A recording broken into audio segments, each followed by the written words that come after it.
Hello guys.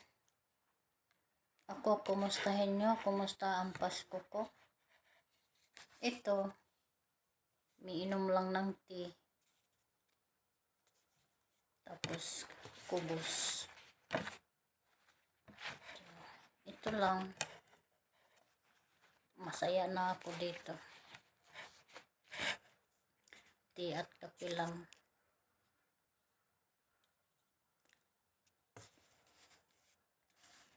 Ito ang buhay dito sa OFW. Hindi lahat ng OFW masaya.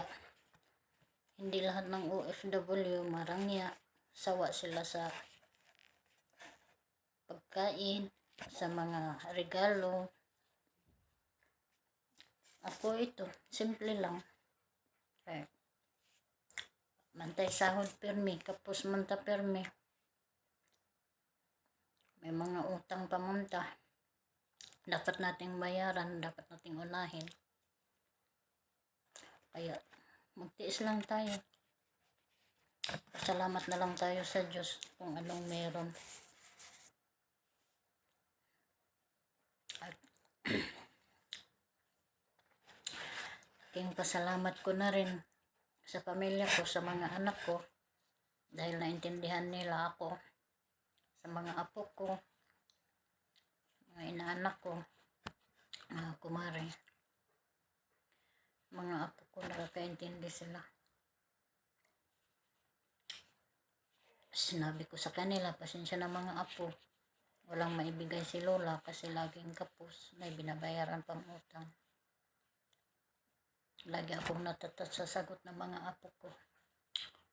Okay lang yun, Lola. Importante ikaw. Mag-ingat ka dyan lagi, Lola. Hindi importante sa amin ang regalo. Ang importante namin, ikaw. Okay ka lang dyan. Kaya mag-ingat ka lagi, Lola.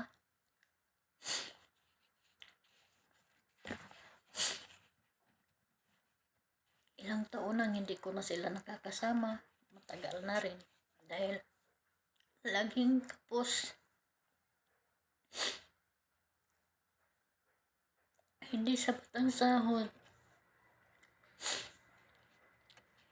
Baon-baon pa sa utang. Para lang mayroon akong maibigay sa mga anak ko.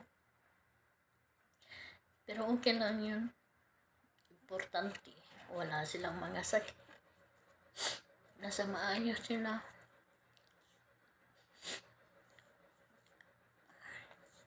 Ang sa akin lang na makatulong ako sa kanila kahit papaano.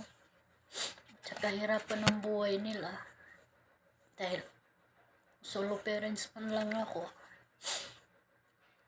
Hindi rin naman mahalaga sa akin yung mga luho. Hindi yun importante sa akin.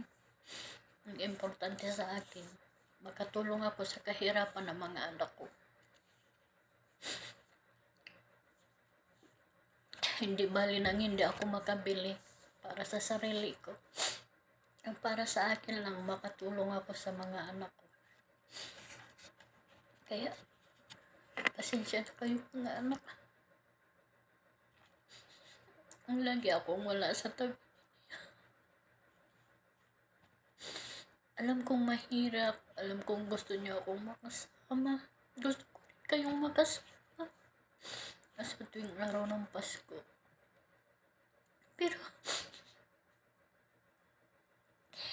tiisin ko lang at kakayanin ko ang labis ng Panginoon. Dahil,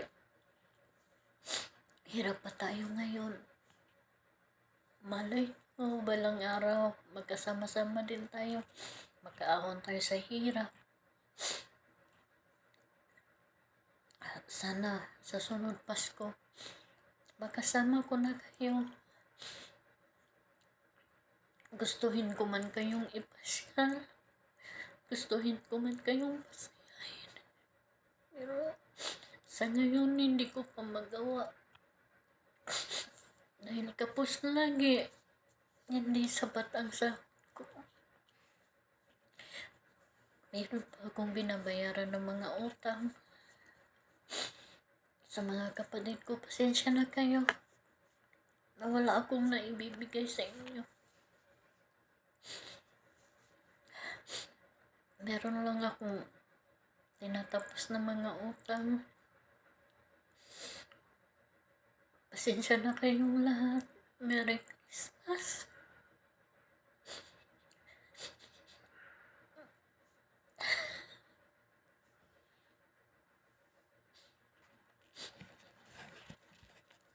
Gusto ko naman kayong makita at magkasama. Kaso nahihiya kasi ako na wala ako pupunta dyan. Magbakasyon. Gusto ko na pag pumunta ako, pag umuwi ako na meron akong maibigay. Iabot kahit paano. Kaya, pasensya na kayong lahat.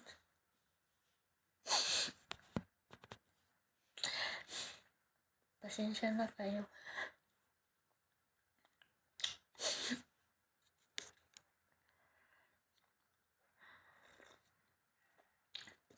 Masaya na ako dito. Kahit ito lang pagkain ko ngayong Pasko.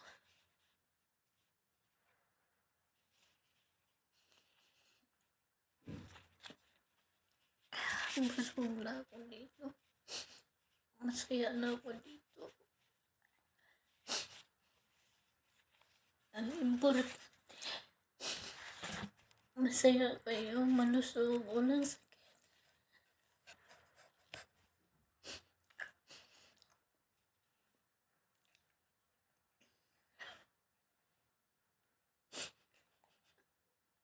Okay lang ako mga anak. Huwag niyo akong intindihin.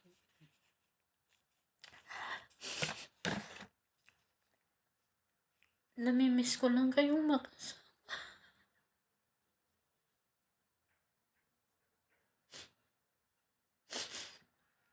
Ang hirap kasi lagi tayong kinakapos budget. Lagi tayong pero okay lang yan. Makaraos din tayo ba ng araw. Mabayaran din natin yung mga utang. Buti nga may nagpapautang pa sa atin kahit papaano. May nagtitiwala pa. Dahil yung sahod ko kapos. Hindi man sapat yung sahod ko dito.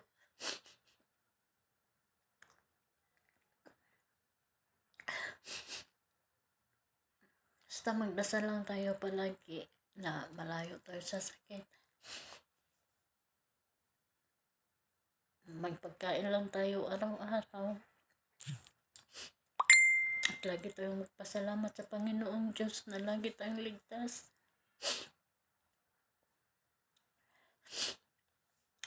Yun lang mga anak at Merry Christmas. Sana masaya kahit wala ako sa tabi niyo.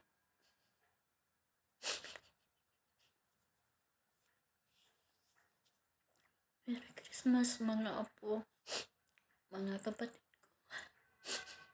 Pasensya na kayo. At sa mga anak kong may galit sa akin, patawarin nyo na ako. Pasensya na. Kung hindi maibigay yung gusto nyo. Dahil kapos na kapos tayo ngayon. Huwag kayong mag-alala. Balang araw, makaraos din tayo sa hirap. Merry Christmas and Happy New Year.